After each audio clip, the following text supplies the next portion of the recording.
Hey guys, this is सल्फे and welcome to my YouTube channel. तो अभी हम लोग क्लास 9 के फिजिक्स का सेकेंड चैप्टर जो कि है force and laws of motion में एक बहुत ही बेहद इंपॉर्टेंट टॉपिक पढ़ने वाले हैं जिसका नाम है impulse.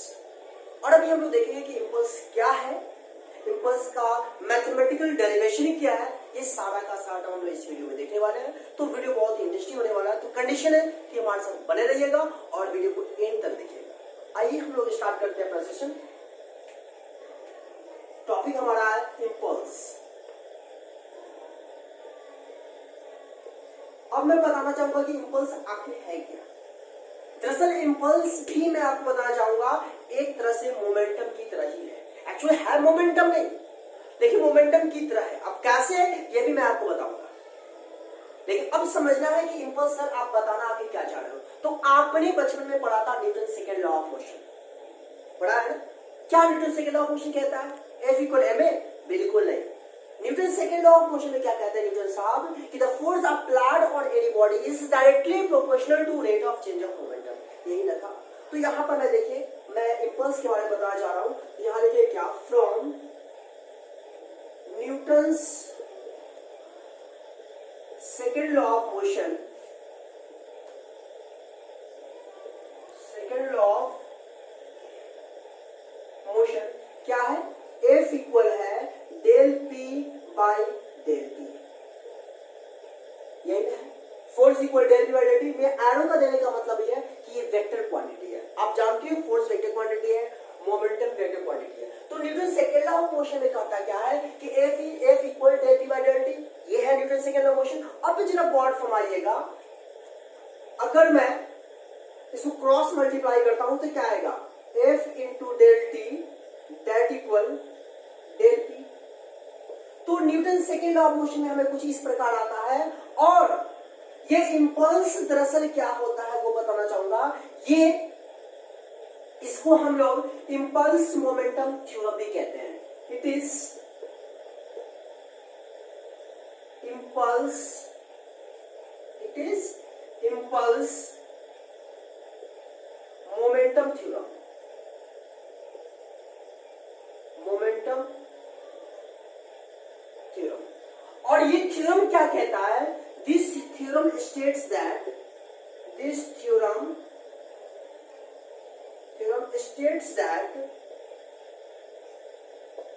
states that impulse imparted to any object, impulse imparted to any object,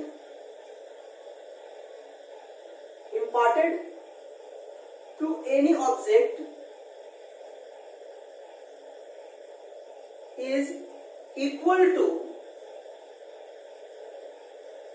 change in momentum, equal to change in momentum। अब ये कहने का क्या मतलब है, कहने का मेरा तात्पर्य क्या है, जरा इसको समझेंगे। ये थ्योरम दरअसल क्या कहता है कि impulse imparted to any object is equal to change in momentum. तो आप मुझे बताओ ये del P by del T क्या है? यानी कि इंपल्स जो आपका होगा वो इंपल्स क्या होगा? इंपल्स इक्वल होगा डेल P, और डेल P का मतलब क्या हुआ? mv minus mu। Del P मतलब चेंज इन मोमेंटम, और चेंज इन मोमेंटम क्या हुआ? mv minus mu। अब बताओ मुझे ये डेल P किसके इक्वल है? Del P equal force into time. तो आप कह सकते हो force into del T equal mv minus mu। ये आपका इंपल्स है। आप जान रहे हो ये फोर्स है, तो यहाँ पे फोर्स जो होगा एवरेज फोर्स है, और डेल T जो है टाइम इंटरवल है। इसको हम बोलेंगे क्या? Time interval. अब कहने का मतलब जरा गौर फरमाइएगा, बहुत ही इंपॉर्टेंट टॉपिक मैंने आपके सामने पेश किया है। जो गौर फरमाइएगा, तो ओवरऑल हम यह कह सकते हैं क्या, इंपल्स जो होता है हम दूसरे वर्ड में कह सकते हैं impulse is equal to force into del T, force into time. तो फाइनली हम क्या कह सकते हैं यहाँ पे, impulse equal force into time interval, time interval.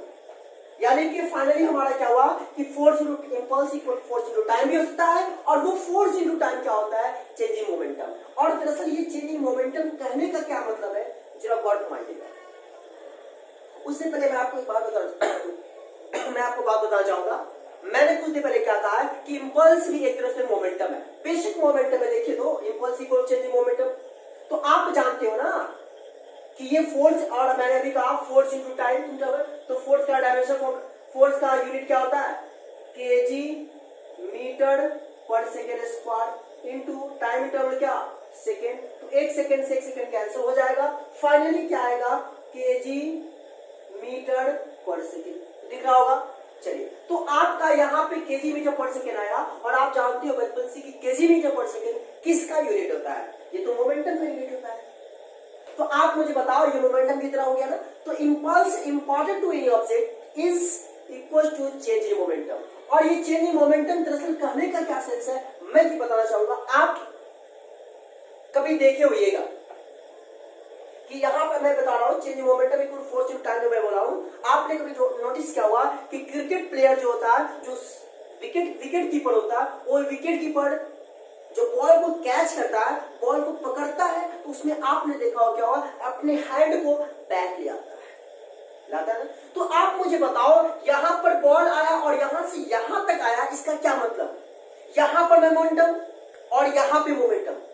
यानी क्या होता है, जैसे ही हम टाइम ड्यूरेशन इंक्रीज करते हैं, टाइम ड्यूरेशन इंक्रीज करेंगे, तो पता यह चलेगा कि हमारा वहां पे मोमेंटम जो होगा कांस्टेंट हो जाएगा। नई बात समझ में? सिंपल सी बात दूसरी वर्ड में आप समझ लीजिए।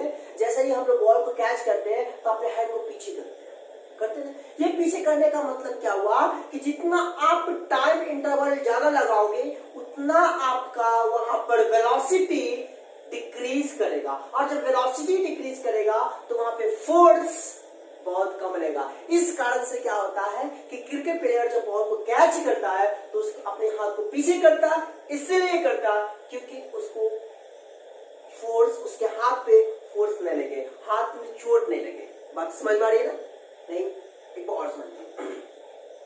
आपने कभी देखा होगा कि छत से आप मान लो अपने दरवाजे पर जंप करो, बहुत सारे जंप कर, आप मत करना, ठीक है ना? कुछ लोग बच्चे होते हैं जो जंप कर जाते हैं। तो आपने कभी नोटिस किया होगा या किसी को देखा होगा, जिसने जंप किया हो उसने फील किया होगा कि जंप करने के बाद, छत से छोड़ो या टेबल से आप नीचे तो जंप कर ही सकते हो, करते ही हो, ठीक है ना? तो टेबल से जैसे हम नीचे जंप करते हैं और वो सरफेस हमारा बहुत ही हार्ड होता है, तो आपने वहां पर क्या नोटिस किया कि वहां पर हमारे पैर में बहुत जोर से चोट लगा हुआ ना? लेकिन आपने ये भी कभी देखा होगा कि छत से कोई बालू कहीं दरवाजे पर रखा हुआ है, तो उस पर जंप कर जाता है और उसके बाद उसको चोट नहीं लगता है। ऐसा आपने ये भी देखा होगा। तो आप मुझे बताओ, वहां चोट क्यों नहीं लगा और यहाँ पर टेबल से जंप करने के बाद भी चोट लगा, क्यों? तो आपको मैं बताना चाहूंगा, जैसे ही छत पर से हम लोग बालू पर जंप करते हैं, तो बालू में क्या होता है, पैर अंदर की ओर धंस जाता है, पैर एम्बेडेड हो जाता है। इसका मतलब यह है कि वहां पर टाइम ड्यूरेशन क्या हुआ, बढ़ा। बालू के सरफेस पे गिरा, पैर गिरा और उसके अंदर तक चला गया। इसका मतलब यह है कि उसने टाइम इंटरवल लिया, और जैसे ही टाइम इंटरवल लेगा तो पता यह चलेगा कि उसका वेलोसिटी जीरो की तरफ आ जाएगा, बहुत कम हो जाएगा। इसका ये मतलब हुआ कि मोमेंटम हमारा, चेंज इन मोमेंटम हमारा वहां पे क्या होगा, कांस्टेंट होगा। और जब चेंज इन मोमेंटम कांस्टेंट होगा, तो वहां पे फोर्स हमारा क्या होगा, कम होगा। देख सकते हो ना, जब ये हमारा चेंज इन मोमेंटम जो आप देख पा रहे हो, ये चेंज इन मोमेंटम हमारा कम होगा, तो जाहिर सी बात है कि फोर्स क्या होगा, फोर्स भी कम होगा। तो इसलिए वहां पर चोट नहीं लगा। लेकिन जैसे ही टेबल से हम लोग हार्ड सरफेस पे जब जंप करते हैं, तो वहां पे क्या होता है, क्योंकि सरफेस तो हार्ड है, तो पैर अंदर जाएगा नहीं, टाइम इंटरवल क्या हुआ, जीरो। और जब टाइम इंटरवल जीरो होगा, तो वेलोसिटी क्या होगा, तेज होगा। वेलोसिटी तेज होगा तो फोर्स ज्यादा होगा, जिसके कारण हमारे पैरों में चोट लग जाती है। आपने ये नोटिस किया होगा, आपने देखा होगा और आपने फील भी किया होगा। ऐसे बहुत सारा एग्जाम्पल्स है जिसमें आप, मैं तो ये बोला क्रिकेट वाला, और बता दूं ये इंपॉर्टेंट टॉपिक है, इंपल्स। तो देखते हैं कुछ। तो फाइनली हम लोगों ने इंपल्स के बारे में पढ़ा, इंपल्स मोमेंटम थ्योरम के बारे में पढ़ा कि इंपल्स जो होता है डेट इक्वल क्या, चेंज इन मोमेंटम। मतलब यह कि force into del T that equal change in momentum, right?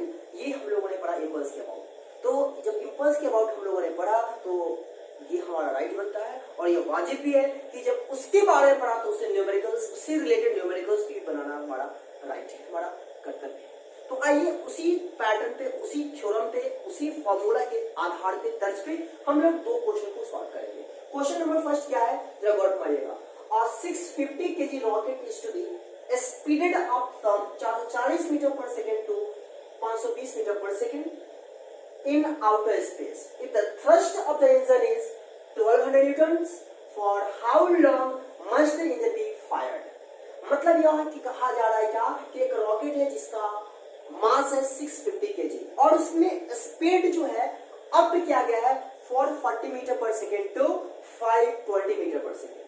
ठीक है, फिर उसमें कहा जा रहा है क्या कि उस इंजन ने थ्रस्ट जो आप देख पा रहे हो, ये थ्रस्ट एक्चुअली में एक फोर्स ही है। थ्रस्ट को हम लोग फोर्स कहते हैं। ठीक है, थ्रस्ट क्या है, थ्रस्ट फोर्स है। और कह रहा है क्या कि force of the engine is 1200 Newton's. तो बताना है for how long must the engine be fired, मतलब आपको डेल टी फाइंड करना है, टाइम इंटरवल फाइंड करना है, कितना देर मतलब में इतना से इतना स्पीड हुआ, राइट। आइए इसको हम लोग सॉल्व करते हैं। तो आप बचपन से पढ़ते आ रहे हो कि चेंज इन मोमेंटम जो होता है दरअसल इंपल्स जो होता है, क्या होता है, force into del T that equal mv minus mu, यही ना है। और मेरे को क्या फाइंड करना है, मेरे को फाइंड करना है हाउ लॉन्ग, मतलब डेल टी फाइंड करना है। तो यहां से आप डेल टी फाइंड करोगे तो क्या आएगा, mv minus mu by what, by force. बातें क्लियर है। चलिए अब इसमें वैल्यू हम लोग पुट करते हैं। तो आप मुझे बताओ मास, तो m कितना है, आप देख सकते हो 650 kg, तो 650 इंटू फाइनल वेलोसिटी क्या है 440 से 520 मीटर पर सेकेंड हुआ, तो इंटू 520, ये आपका फाइनल वेलोसिटी होगा 440 से 520, मतलब final velocity minus mass into initial velocity. तो मास आपका 650 इंटू इनिशियल वेलोसिटी क्या है, आप देख सकते हो 440 बाई एफ फोर्स कितना है 1200 न्यूटन, तो आपका यहाँ पे क्या हुआ 1200। बातें क्लियर है। अब इसको जब 650 को 520 से जब हम मल्टीप्लाई करेंगे तो मेरे को आएगा क्या, आप जरा गौर घुमा सकते हो, यहाँ पर आएगा 33800 माइनस 650 को 40 से आप मल्टीप्लाई करोगे तो आपको आएगा 286000 बाई फोर्स कितना 1200।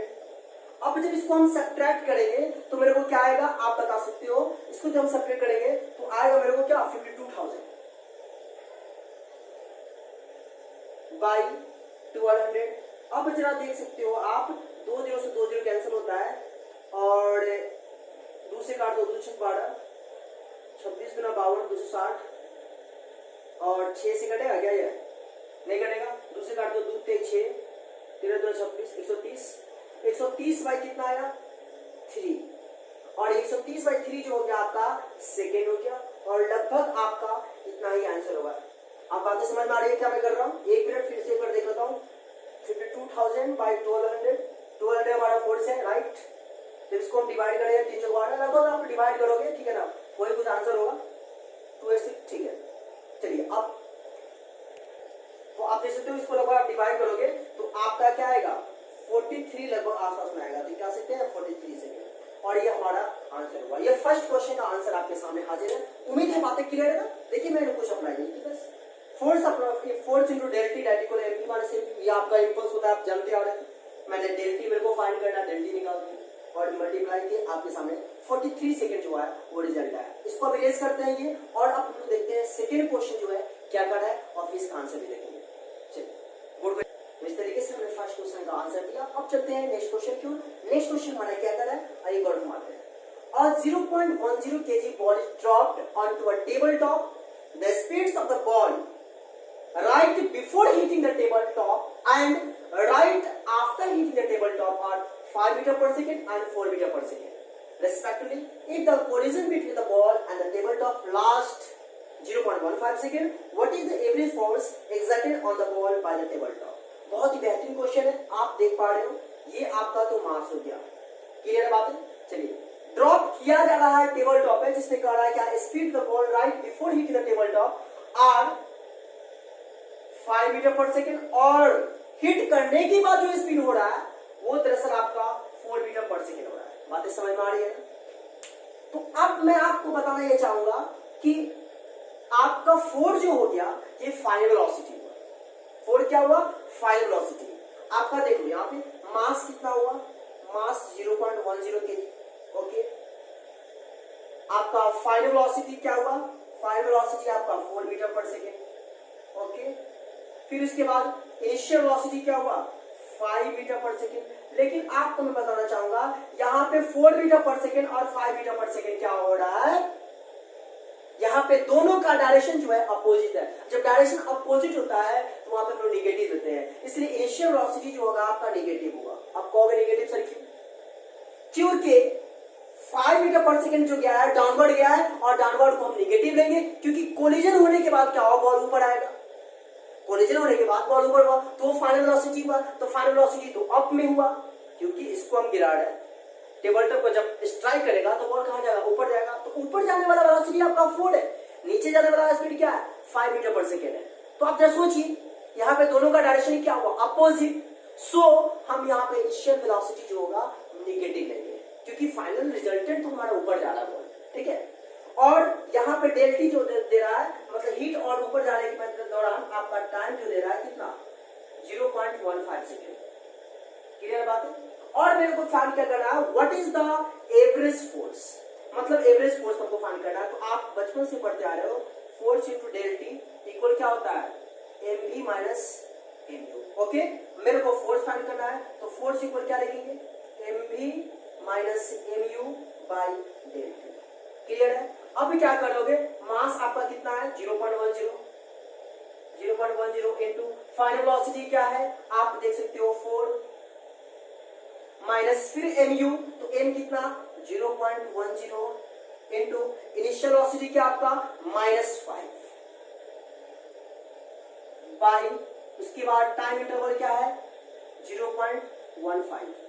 अब आप इसको सॉल्व करके बताओगे आंसर क्या होगा। ये अब आपको सॉल्व करना है। एक बात और देख लेना, यहाँ माइनस इंटू माइनस यहाँ पे आपका साइन प्लस हो जाएगा।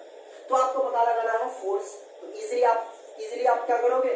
फोर्स फाइंड कर सकते हो, और हम जो फोर्स आएगा वही आपका आंसर होगा। तो आप इस क्वेश्चन का कंप्लीट सॉल्यूशन करना, और सॉल्यूशन करने के बाद आंसर कमेंट बॉक्स में कमेंट करेंगे कि हाँ सर इस क्वेश्चन का हमारा आंसर ये होगा। क्योंकि बता दूं ये टॉपिक बहुत ही बेहद इंपॉर्टेंट है और आपके एग्जाम में पूछे भी जा सकते हैं कि व्हाट इज इंपल्स एंड कहां उसका हम लोग डेली लाइफ में यूज करते हैं। तो मैंने आपको बताया क्रिकेट बॉल वाला बताया, कहीं पर मर्शी कोई मतलब दलदल वाला कोई चीज उसको जम करते हैं वहां बताया, कोई चीज भाला वाला फेंका जाता है ना, वहां भी इसका यूज होता है। ये सबका सब क्या है? एप्लीकेशन है। आपको ऐसा क्वेश्चन दे सकता है, हो सकता है इस पे न्यूमेरिकल्स भी क्वेश्चन। तो मैंने आपको जो भी टर्म मैंने सोचा कि जो आ सकता है और आपको जानना चाहिए वो टर्म मैंने आपको बता दिया। उम्मीद है आपको वीडियो पसंद आया होगा। अगर पसंद आया तो प्लीज दिल से वीडियो को लाइक करिए, दोस्तों के लिए शेयर करना मत भूलिए, क्योंकि आप शेयर करोगे तो जो बच्चे नहीं देख पाए उनको मालूम होगा, वो क्योंकि उनको इसलिए नहीं देख पाएंगे क्योंकि हो सकता है चैनल को सब्सक्राइब नहीं किया, नोटिफिकेशन नहीं मिले कि हमारा वीडियो भी अपलोड हुआ है, तो उनको भी इस तरीके से उनको भी फायदा हो जाए। और जब फायदा होगा तो आप समझ ही सकते हो कि उनका भी भला होगा और मेरा भी भला होगा। तो आज के लिए इतना ही।